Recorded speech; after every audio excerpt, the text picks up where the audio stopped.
اما بعد فاعوذ باللہ من الشیطان الرجیم بسم اللہ الرحمن الرحیم رب اشرح لی صدری ویسر لی امری واحلل عقدۃ من لسانی یفقہوا قولی۔ السلام علیکم ورحمۃ اللہ وبرکاتہ۔ ناظرین، رمضان المبارک اپنے اختتام کو آ پہنچا ہے اور ہم سب کو انشاءاللہ جلد ہی عید الفطر کی خوشخبری ملنے والی ہے۔ عید الفطر افطار کا تہوار ہے۔ جس طرح ہم رمضان میں ہر روز روزہ رکھنے کے بعد شام کو افطار کرتے رہے ہیں، اب یہاں پورے مہینے کا افطار ہو جائے گا۔ افطار کا معنی کیا ہے کہ وہ پابندی جو ہم پر رمضان میں کھانے پینے کی تھی، اب ہم اس پابندی سے باہر آ رہے ہیں، گویا ایک طرح سے آزادی مل رہی ہے۔ لیکن کیا مومن ہر چیز سے آزاد ہو جاتا ہے؟ نہیں، مومن کی زندگی تو ساری کی ساری ہی ایک روزہ ہوتی ہے۔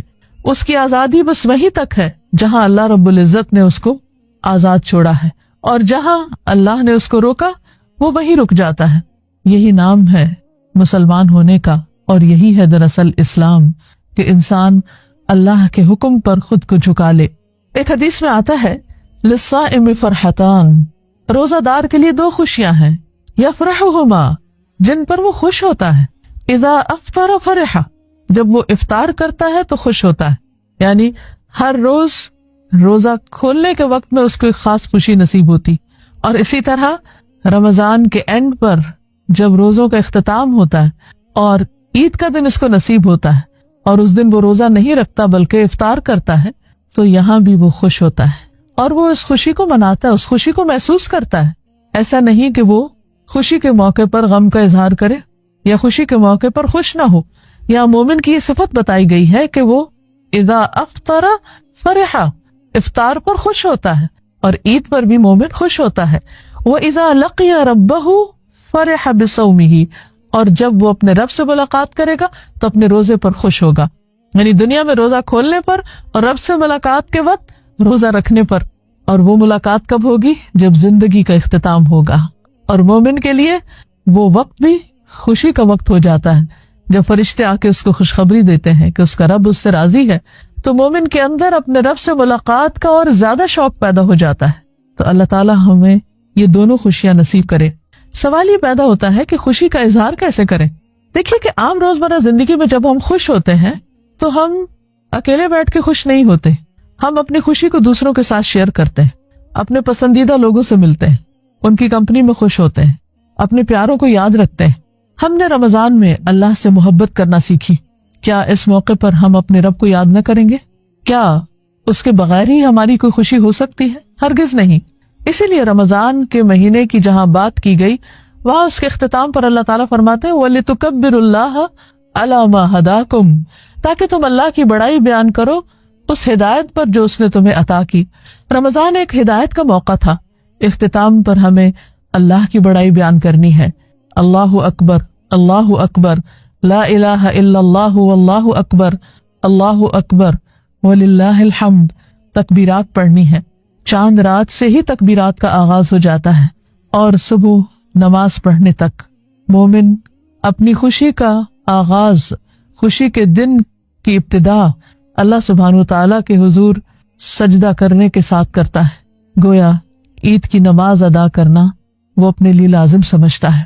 اور پھر یہاں یہ بات بھی یاد رہے کہ اگرچہ رمضان کا اختتام ہو رہا ہے، ایک نئی صبح طلوع ہو رہی ہے جو خوشیوں کی صبح ہے، اس کے ساتھ ہی عید کے بعد کے دن وہ اپنی پرانی روش پر نہ لوٹ جائے، وہ ایک نئی زندگی کا آغاز کرے جس میں وہ گناہوں سے پاک صاف ہو چکا ہے، جس میں اس کا دل اللہ کی محبت سے لبریز ہو چکا ہے، جس میں اس نے اللہ کی اطاعت کے عہد کیے ہیں۔ اب اس جذبے کے ساتھ وہ نئے سال کا آغاز کرے خوشی کے ساتھ۔ بہت سی قومیں نئے سال کا آغاز خوشی کے ساتھ کرتی ہیں، لیکن مومن کے لیے نیا سال کون سا ہے؟ جو رمضان کے بعد پاک صاف ہو کر، گناہوں سے آزاد ہو کر، گناہوں کے بوجھ کو ہٹانے کے بعد جو خوشی کا موقع پاتا ہے، اس خوشی کے ساتھ وہ نئے سال کا آغاز کرتا ہے۔ ایک نئی زندگی، نیا آغاز، نئی منصوبہ بندی، ایک بہتر انسان ہونے کا عہد، اور اس کے ساتھ ساتھ وہ اللہ کی بڑائی بیان کرتا رہتا ہے۔ عام طور پر یہ ہوتا ہے کہ جب انسان کوئی اچھا کام کر لیتا ہے تو اس کے نفس کے اندر کچھ غرور بھی آنے لگتا ہے کہ میں بہت بہتر ہو گیا ہوں۔ ٹھیک ہے، روزے رکھ کر، قرآن پڑھ کر، نمازیں پڑھ کر انسان واقعی بہتر ہوتا ہے، اس کا تزکیہ بھی ہوتا ہے، لیکن نبی صلی اللہ علیہ وسلم نے اس بات کو مینشن کرنے سے منع کیا ہے. آپ نے اس سے روکا ہے کہ کوئی شخص اس بات کا تذکرہ کرے کہ میں نے پورے روزے رکھے یا میں نے ساری نمازیں پڑھی. اور ہماری عام روزمرہ زندگی میں جیسے عموماً لوگ پھر بعد میں مقابلہ بازی کرنے لگتے ہیں کہ میں نے اتنے قرآن ختم کیے اور اتنا صدقہ خیرات کیا. یہ سب کچھ تو اپنے رب کے لیے تھا، ان میں سے کسی چیز کا ذکر نہیں کرنا چاہیے. عبادت کو جس طرح بھی ممکن ہو زیادہ سے زیادہ مخفی رکھنا چاہیے. اور جب انسان منہ سے بولنا شروع کر دیتا ہے تو ایک طرح سے اس کے اندر ایک بڑائی کا احساس بھی پیدا ہونے لگتا ہے. اس احساس کو ختم کرنے کے لیے بار بار تکبیرات دہرائی جاتی ہیں. اللہ اکبر کبیرہ والحمد للہ کثیرہ وسبحان اللہ بکرۃ واصیلا. اللہ بڑا ہے، بہت ہی بڑا. والحمد للہ کثیرہ، اور بہت کثرت کے ساتھ اللہ کی تعریف جس نے ان سب نیکیوں کی توفیق دی. اور وسبحان اللہ بکرۃ واصیلا، اللہ کی پاکیزگی بیان کرتے ہیں صبح بھی اور شام بھی. عید کی خوشیوں میں اللہ کو یاد کرتے کرتے، اللہ کی بڑائی بیان کرتے ہوئے، تکبیرات بلند کرتے ہوئے ہمیں اللہ کے بندوں کو نہیں بھولنا.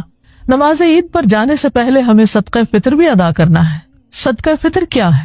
نبی صلی اللہ علیہ وسلم نے اس کے بارے میں فرمایا یہ روزہ دار کے لیے پاکیزگی کا ذریعہ ہے. یعنی روزے کی حالت میں اگر اس سے کوئی کوتاہی ہو گئی ہے، کوئی کمی بیشی ہو گئی ہے، کوئی بھول چوک ہو گئی ہے، کہیں کوئی ایسی بات وہ کہہ بیٹھا ہے جو نہیں کہنی چاہیے، تو یہ ان تمام چیزوں کو درست کرنے والی ہے. اور دوسری طرف طعمۃ للمساکین، مسکینوں کا کھانا ہے. عید کی خوشیاں اسی وقت خوشیاں ہو سکتی ہیں جب سارے معاشرے کے اندر خوشیاں ہوں، جب ہر ایک کو کھانے کے لیے کچھ میسر ہو. کیونکہ عید صرف ان لوگوں کی نہیں جن کے پاس کھانے کو کچھ ہے. ہمارے دین نے ہمیں اس بات کا پابند کیا ہے کہ ہم ان کا بھی خیال رکھیں کہ جن کے پاس کھانے کو نہیں ہے ان کی بھی ضروریات پوری کریں. اسی لیے اس بات کو لازم کر دیا گیا کہ صدقہ فطر نماز عید سے پہلے ادا کیا جائے، کیونکہ اگر بعد میں ادا کیا گیا تو وہ ادا نہیں ہوگا، وہ عام صدقہ شمار ہوگا.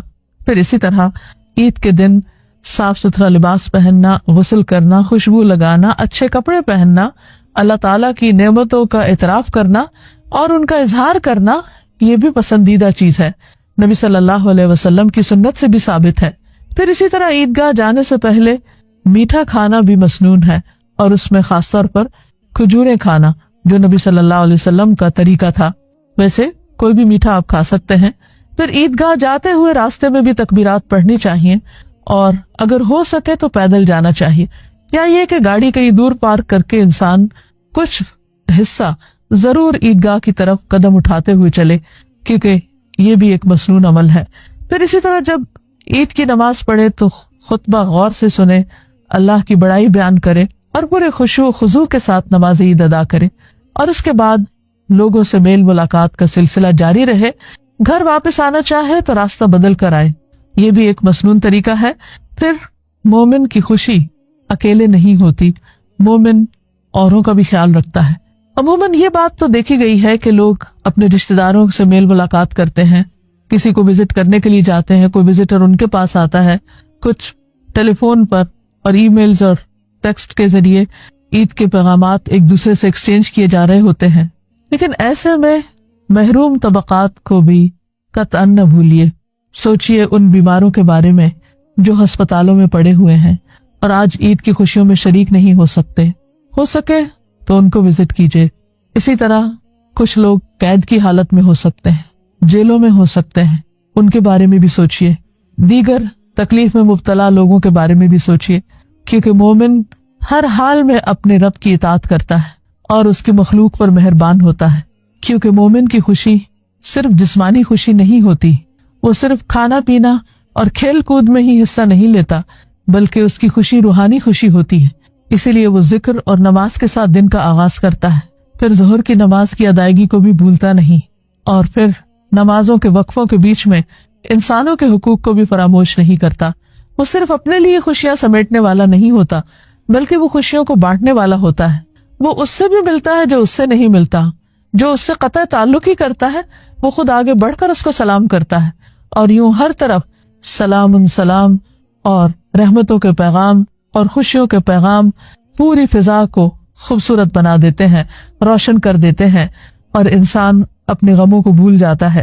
ایک اور بات جس کا تذکرہ کرنا چاہوں گی وہ یہ ہے کہ انسان عید کی خوشی میں محو ہو کر اپنے کل کو نہ بھولے.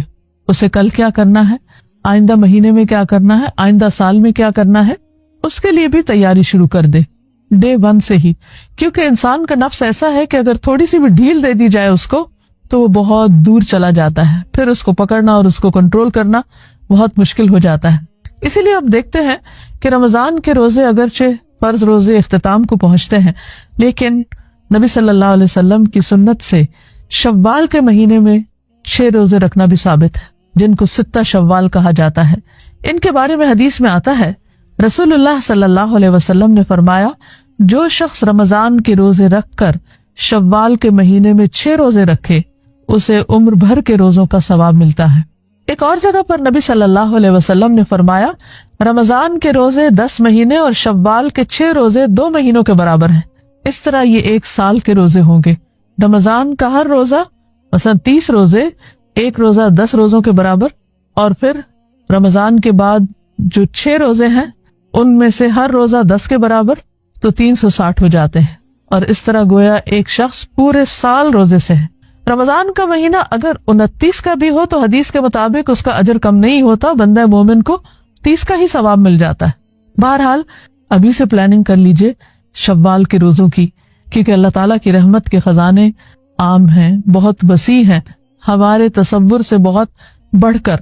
یہ روزے مسلسل بھی رکھے جا سکتے ہیں، یعنی شوال کے، اور الگ الگ بھی رکھے جا سکتے ہیں جیسے بھی سہولت ہو.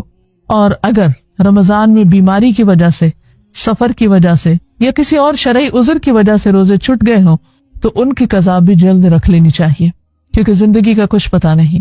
پھر اسی طرح شوال گزرنے کے بعد باقی سال میں نفلی روزوں کا اہتمام بھی کرنا چاہیے. ایک حدیث میں آتا ہے، ابو ہریرہ سے مروی ہے، رسول اللہ صلی اللہ علیہ وسلم نے فرمایا تعرض الاعمال یوم الاثنین والخمیس واحب ان یعرض عملی وانا صائم. رسول اللہ صلی اللہ علیہ وسلم نے فرمایا سوموار اور جمعرات کو لوگوں کے اعمال اللہ کے حضور پیش کیے جاتے ہیں. میں چاہتا ہوں کہ جب میرے اعمال اللہ کے ہاں پیش کیے جائیں تو میں اس وقت روزے سے ہوں. اسی طرح ہر مہینے 3 روزے، ایام 20 کے روزے، وہ بھی انسان کے لیے بہت بہترین ہیں. ابن عباس سے مروی ہے، رسول اللہ صلی اللہ علیہ وسلم نے فرمایا صوم شہر الصبر وثلاثة ایام من کل شہر یذہبن وحر الصدر.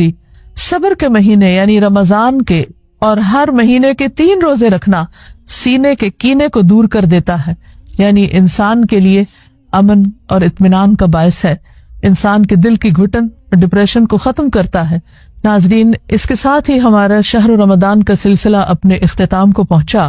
مجھے امید ہے کہ آپ ایک نئی ایمانی قوت کے ساتھ، نئے عملی حوصلے کے ساتھ زندگی کی جد و جہد میں داخل ہوں گے. تو اللہ تعالیٰ سے دعا ہے کہ وہ اس رمضان کو ہمارے لیے نیکیوں کے دروازے کھول لیں اور اپنے نفس کے شر اور غلط فہمیوں سے بچ کر اللہ کی پناہ میں جانے کے راستے ہمارے لیے ہموار کر دے.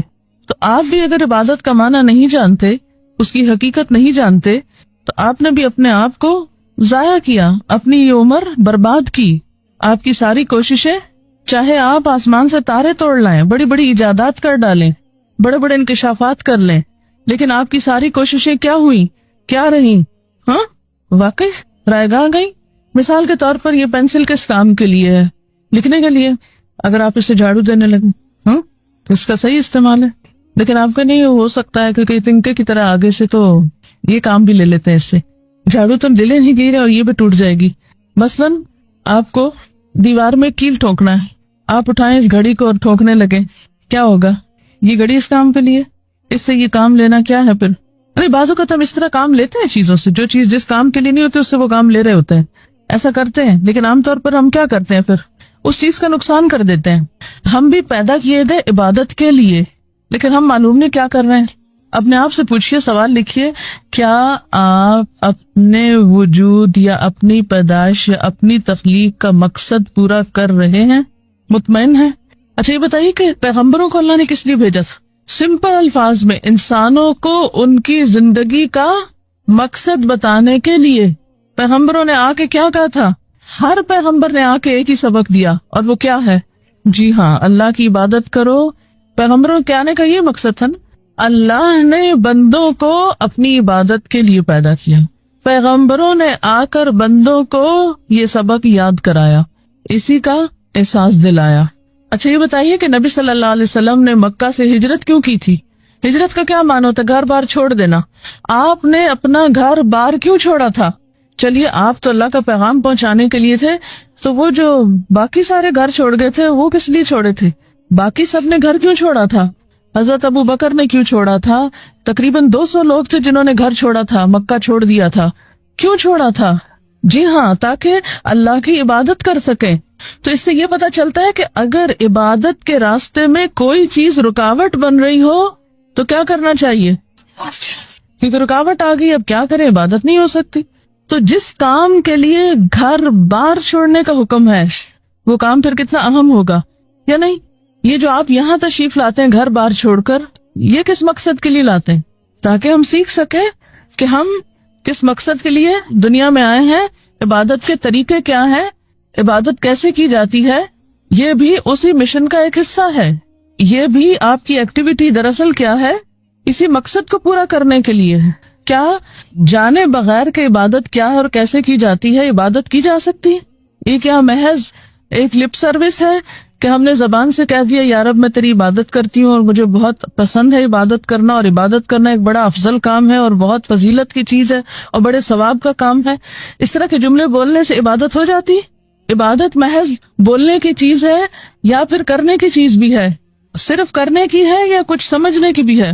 جی ہاں، عبادت کا اگر آپ ڈکشنری میں معنی دیکھیں تو لفظی معنی ہوتا ہے اپنے آپ کو کسی کے آگے جھکانا، پست کرنا، اپنے آپ کو کسی کے آگے جھکانا، چھوٹا کر دینا.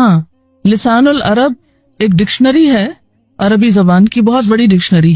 لسان العرب کا معنی ہی کیا ہے؟ عربوں کی زبان. لسان العرب میں عبادت کی جو ڈیفینیشن بتائی گئی ہے وہ ہے اصل العبودیت الخضوع والتذلل. عبودیت کی اصل کیا ہے؟ الخضوع والتذلل، اپنے آپ کو پست کرنا اور جھک جانا، جھکا دینا. جھکنے کا اپوزٹ کیا ہوتا ہے؟ جھکنے کا اپوزٹ کیا ہے؟ بڑا بننا. پست کرنے کا اپوزٹ کیا ہے؟ بڑا کرنا. پست کرنا، جھکنا اور بڑا کرنا دوسرے معنوں میں استکبار یا تکبر. وقال الذین استکبروا من قومہ، تو یہ جو استکبار ہے قوم کا، یہ دراصل کیا ہے؟ کیا ہے استکبار؟ انکار، چھوٹا بننے سے انکار، بات ماننے سے انکار. اچھا، لیکن ایک بات یاد رکھیے کہ عبادت میں صرف جھکنا اور پست ہونا ہی معنی نہیں، صرف یہ معنی بھی نہیں، یہ معنی بھی ہے لیکن اس کے علاوہ بھی اس میں معنی پایا جاتا ہے. یہ بہت اہم بات ہے، کیونکہ اگر انسان اس کو محض جھکنے کے معنوں میں لے لے، محض چھوٹا ہونے کے معنوں میں، محض عاجزی کرنے کے معنوں میں، تو اس سے بات نہیں بنتی. اس کے بارے میں حکم یہ ہے کہ جب عبادت کی نسبت اللہ کی طرف ہو، ایک ہے عبد کی نسبت بندے کی طرف، یعنی کسی انسان کا غلام ہونا، تو اس میں تو بس یہی دو معنی ہے کہ اس کے آگے عاجزی برتنا، اپنے آپ کو اس سے چھوٹا سمجھنا. کیونکہ جب تک کوئی اپنے آپ کو دوسرے سے چھوٹا نہیں سمجھتا وہ اس کا حکم مانتا ہے؟ نہیں مانتا. حکم مانا ہی کب جاتا ہے اور کہاں مانا جاتا ہے؟ جس کو انسان اپنے آپ سے بڑا سمجھتا ہے.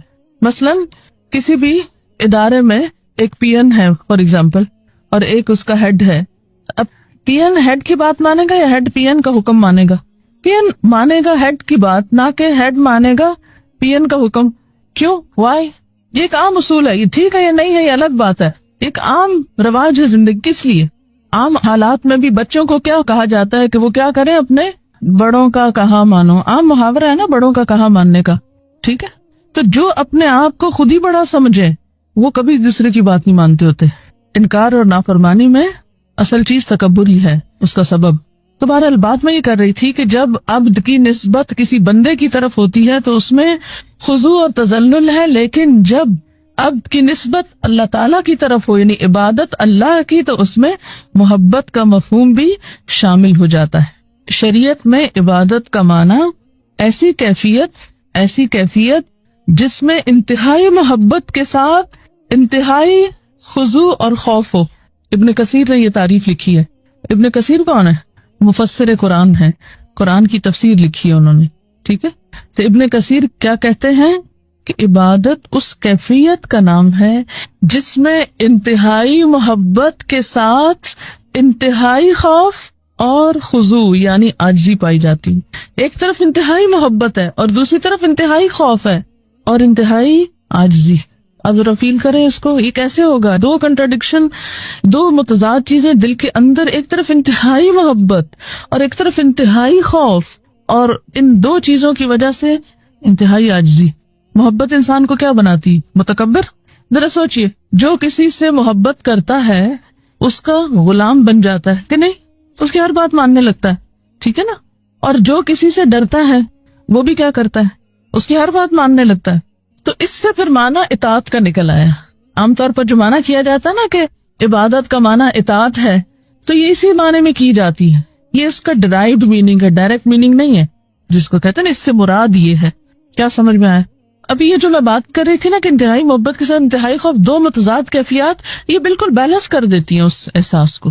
اور اگر یہ دو طرف نہ ہو، صرف یک طرفہ بات ہو، تو وہ بات درست ہی نہیں رہتی. مثلاً اگر آپ کہیں کہ عبادت میں صرف انتہائی محبت ہے اور خوف نام کی چیز کوئی نہیں، تو کیا ہوگا؟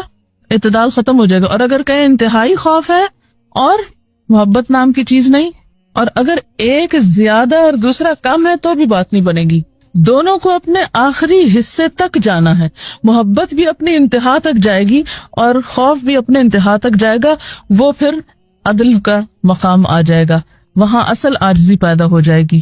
اللہ سبحانہ وتعالی اپنے بندے کے قریب ہے، اپنے بندے کی دعاؤں کا جواب دیتا ہے، انہیں قبول کرتا ہے. اس لیے ہمیں مانگتے رہنا چاہیے اور مانگنے کے آداب کو بھی ملحوظ رکھنا چاہیے. سب سے پہلے اللہ سبحانہ وتعالی کی حمد و ثنا. لا الہ الا اللہ وحدہ لا شریک لہ، لہ الملک ولہ الحمد وہو علی کل شیء قدیر، لا حول ولا قوة الا باللہ، لا الہ الا اللہ ولا نعبد الا ایاہ، لہ النعمۃ ولہ الفضل ولہ الثناء الحسن، لا الہ الا اللہ مخلصین لہ الدین ولو کرہ الکافرون. اللہ کے سوا کوئی الہ نہیں، وہ اکیلا ہے، اس کا کوئی شریک نہیں. بادشاہت اسی کی ہے اور تمام تعریف اسی کے لیے ہے، اور وہ ہر چیز پر پوری قدرت رکھنے والا ہے. گناہ سے بچنے کی طاقت اور نیکی کرنے کی طاقت اللہ کے سوا کوئی دینے والا نہیں ہے. اللہ کے سوا کوئی الہ نہیں، ہم صرف اسی کی عبادت کرتے ہیں. اسی کی ساری نعمتیں ہیں، اسی کا فضل ہے اور اسی کے لیے خوبصورت تعریف ہے. اللہ کے سوا کوئی الہ نہیں، ہم اسی کے لیے دین میں اخلاص رکھنے والے ہیں، اگرچہ کافر ناپسند کریں.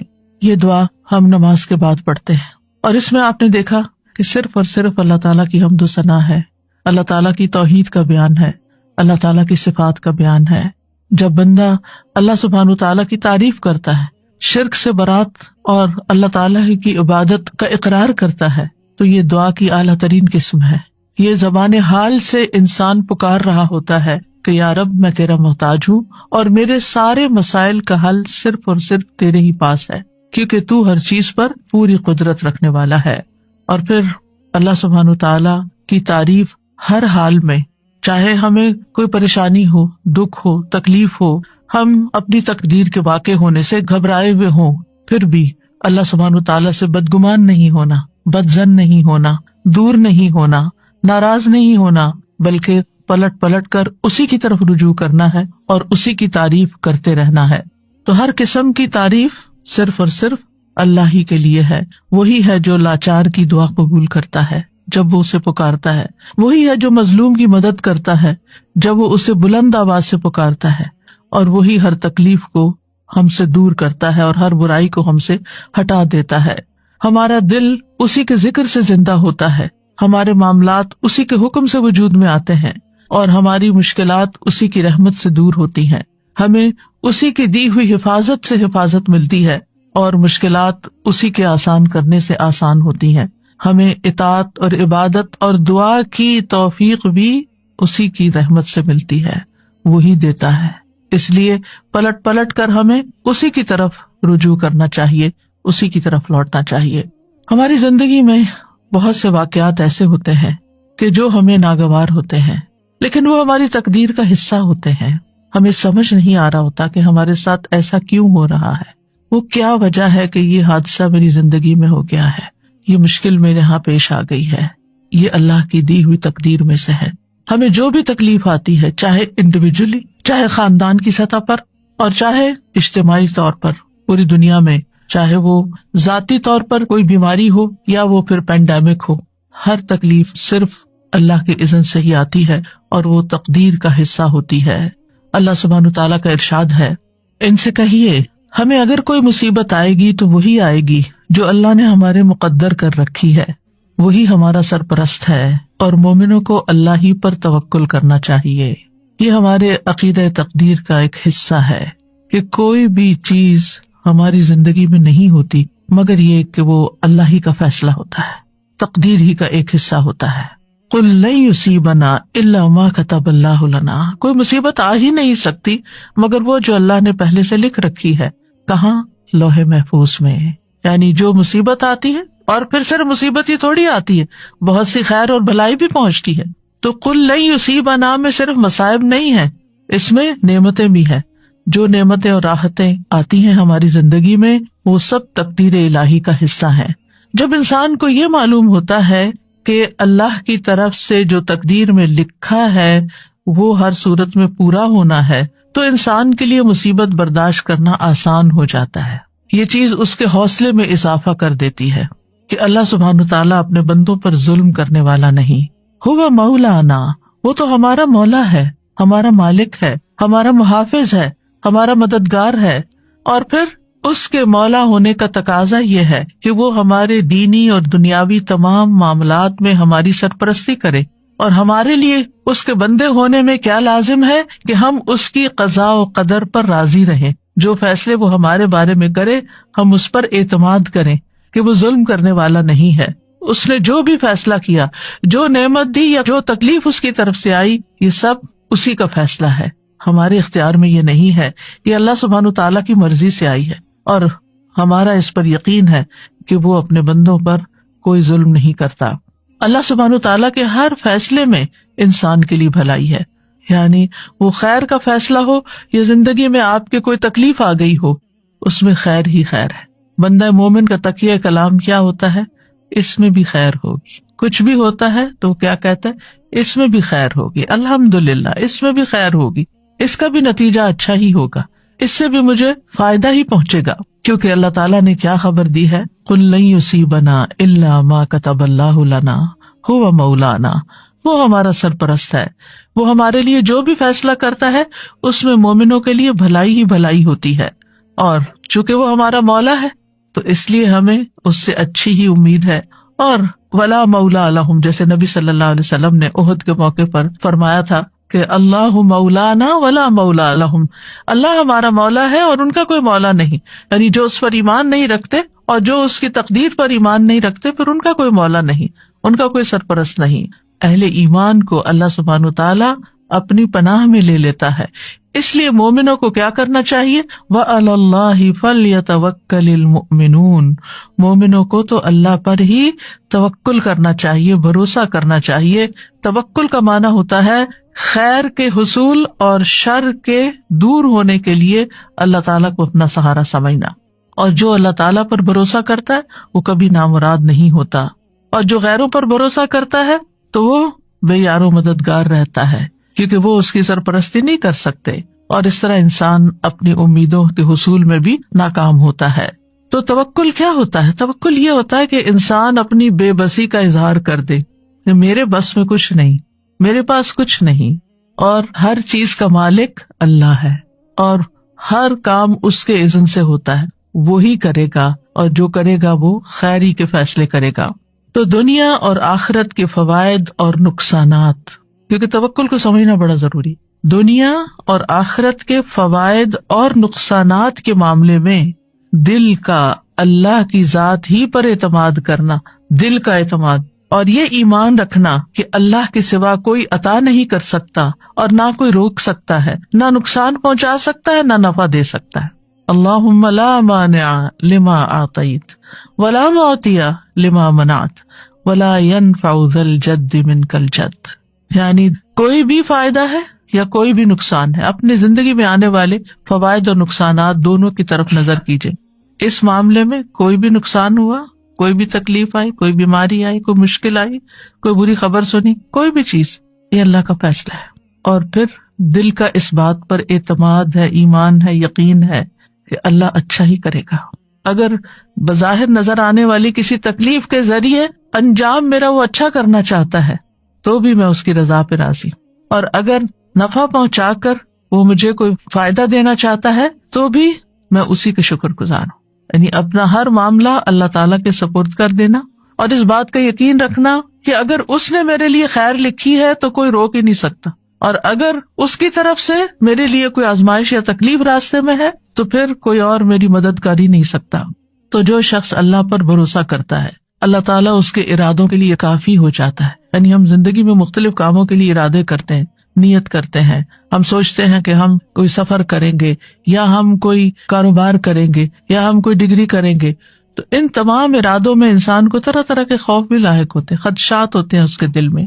تو پھر جب انسان اپنی سی کوشش کر لیتا ہے، پڑھائی کے لیے محنت کر لیتا ہے، جاب کے لیے محنت کر لیتا ہے، یا ٹریولنگ کے لیے اپنے سارے بندوبست کر لیتا ہے، تو اس کے بعد اس کے دل کو ایک اطمینان ہو جانا چاہیے کہ اب میں نے اپنی طرف سے محنت کر لی ہے، اب اس کے بعد معاملہ میرا اللہ کے سپرد ہے.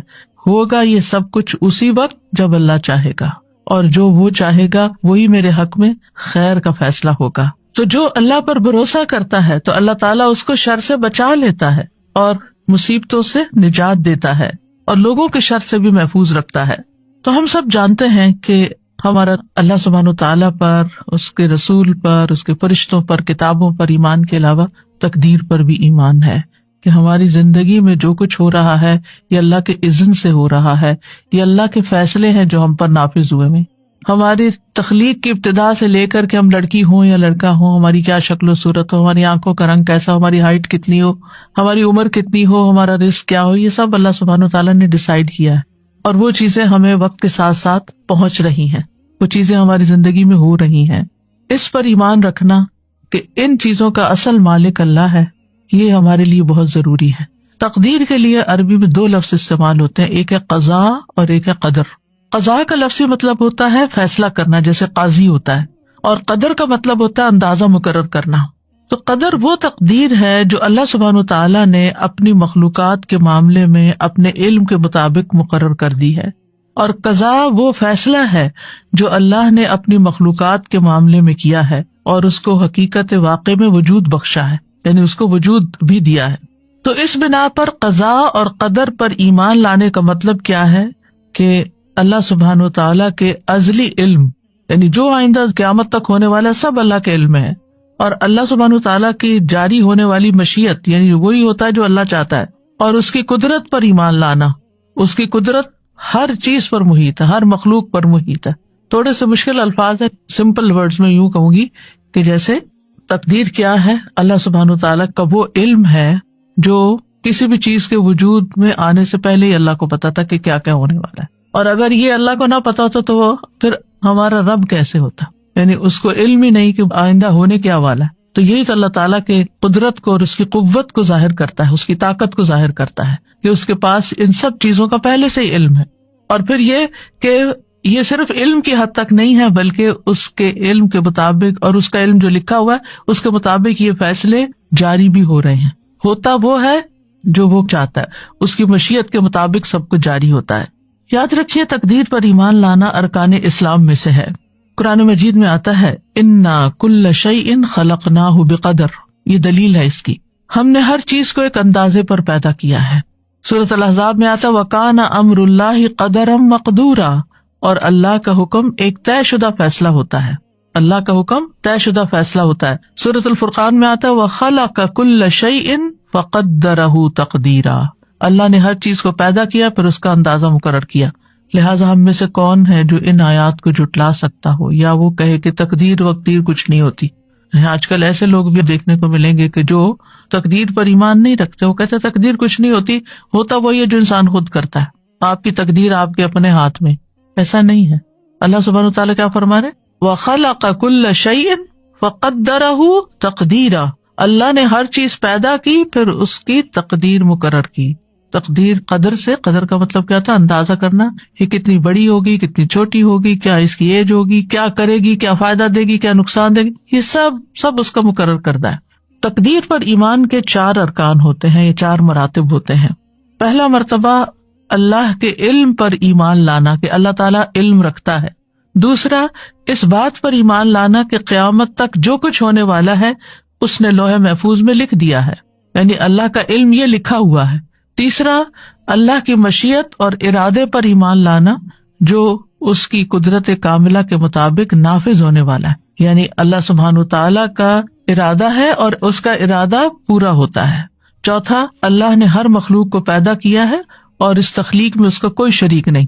تو ہمارا اس بات پر ٹھوس ایمان ہے کہ اللہ سبحانہ تعالیٰ اپنے ازلی سے مطلب یہ کہ بگننگ سے علم کی بنا پر ہر چیز کو جانتا ہے، جو کچھ ہو چکی، جو ہو رہی ہے، جو آئندہ ہونے والی ہے، سب کچھ اس کے لیے غیب اور حاضر کیا ہے؟ برابر ہے۔ پھر یہ کہ اللہ کا علم مخلوق کے علم جیسا نہیں، اللہ کے علم نے ہر چیز کو گھیر رکھا ہے۔ وَأَنَّ اللَّهَ قَدْ أَحَاطَ بِكُلِّ شَيْءٍ عِلْمًا، اللہ نے ہر چیز کو علم کے ساتھ گھیرا ہوا ہے، یعنی اللہ تعالیٰ کو اس کی ہر ڈائمینشن، ہر صورت، ہر اس کے نتائج، اثرات، سب کچھ پتا ہے۔ انسان نے تو بہت لیٹلی ڈسکور کیا نا کہ انسان کی زندگی کی بنیادی اکائی جو ہے وہ سیل ہے، اور سیل کس چیز سے بنا ہوا ہے، لیکن اللہ سبحانہ تعالیٰ نے جب بنایا تھا اس سے پہلے اللہ جانتا تھا کہ وہ کیا بنانے والا ہے، تو وہ جانتا ہے سب کچھ۔ پھر یہ ہے کہ ان ساری چیزوں کی باریکیوں کو بھی جانتا ہے، یعنی ایک سیل جو ہے وہ کب بگڑتا ہے، کیوں بگڑتا ہے، اور پھر کس طرح اس کی اصلاح ہو سکتی ہے، اور انسان کیوں بیمار ہوتا ہے، یہ چیزیں انسان آہستہ آہستہ سیکھ رہے ہیں، لیکن اللہ سبحانہ تعالیٰ کو یہ سب کچھ پہلے سے ہی پتا تھا۔ اور پھر یہ کہ وَأَنَّ اللَّهَ عَلَّامُ الْغُیُوبِ، اللہ غیب کے سارے علموں کو خوب جانتا ہے۔ اور دوسری بات کیا کہی میں نے کہ اللہ نے تقدیر کو لوح محفوظ میں لکھ دیا ہے، اللہ کا یہ علم لکھا ہوا ہے، اور انسان ہو، جنات ہو، حیوانات ہوں، جمادات ہوں، ستارے ہوں، سیارے ہوں، زمین کی مخلوقات ہوں، آسمانوں کی مخلوقات ہوں، سب کے بارے میں نہ صرف یہ کہ وہ جانتا ہے بلکہ ان سب کی تقدیر اس نے لوح محفوظ میں لکھی ہوئی ہے۔ سورۃ الحج میں آتا ہے الم تعلم ان اللہ یعلم ما فی السماء والارض ان ذلک فی کتاب ان ذلک علی اللہ یسیر، کیا تم جانتے نہیں کہ اللہ وہ سب کچھ جانتا ہے جو آسمانوں میں اور جو زمین میں، بلا شبہ یہ سب کچھ ایک کتاب یعنی لوح محفوظ میں درج ہے، اور اللہ کے لیے یہ بات بالکل آسان ہے۔ سورۃ یاسین میں آتا ہے وَكُلَّ شَيْءٍ أَحْصَيْنَاهُ فِي إِمَامٍ مُبِينٍ، یہ آیت تو سب پڑھتے ہیں نا، لیکن غور نہیں کرتے کہ مطلب کیا ہے۔ اور ہم نے ہر چیز کا ایک واضح کتاب میں ریکارڈ رکھا ہوا ہے، ہر چیز کا ریکارڈ موجود ہے، قیامت تک ہونے والی ہر چیز لکھی ہوئی ہے۔ اور پھر تقدیر کے تیسرا رکن کی وضاحت کیا ہے؟ اللہ جو چاہتا ہے وہ ہوتا ہے، جو نہیں چاہتا وہ نہیں ہوتا۔ اب دعا کے ساتھ اس کا کیا ریلیشن ہے؟ یعنی آپ سوچ رہے ہوں گی کہ ہم تو دعائیں سیکھنے کے لیے آئے اور یہ میں عقیدہ تقدیر پڑھانے بیٹھ گئی، کیونکہ جب تک ہماری بنیاد مضبوط نہیں، ہماری دعائیں بھی صحیح نہیں ہوتی، اور پھر ہم دعاؤں کے بارے میں بھی بے یقینی کی کیفیت رکھتے ہیں، اور پھر وہ کبھی مانگتے ہیں کبھی نہیں مانگتے، اور مانگنے میں بھی کوئی لذت نہیں ہوتی۔ بات یہ ہے کہ آپ جو چاہتے ہیں اللہ سے مانگتے ہیں تو قبول اللہ ہی کرے گا، جو وہ چاہتا ہے وہ ہوگا، یعنی وہ نہیں ہوگا جو آپ چاہتے ہیں۔ اور اگر آپ کی چاہت اور اللہ کی چاہت ایک ہے تو وہ ہو جائے گا، اور اگر آپ کی چاہت کچھ اور ہے اور اللہ کی چاہت کچھ اور ہے تو کس کی چاہت بہتر ہے؟ اللہ کی چاہت۔ وہ ہم سے زیادہ ہم پر مہربان ہے، وہ ہم سے زیادہ ہمارے فائدے جانتا ہے۔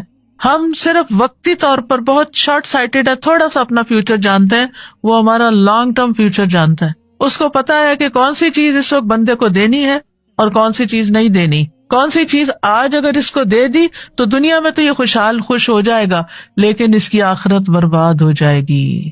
اور اللہ ہم پر مہربان ہے، وہ قطعاً نہیں چاہتا کہ ہمیں ایک چھوٹی سی تھوڑی سی دیر کے لیے ایک دنیاوی فائدہ دے کے، ایک لذت دے کے، اور ہمیشہ کی زندگی ہماری مشکل میں ڈال دے، تو وہ ہم سے روک دیتا ہے، نہیں اس کو یہ نہیں دینا، کیونکہ یہ اس کے لیے بظاہر فائدے کی چیز ہے لیکن حقیقت میں اس کے لیے نقصان دہ۔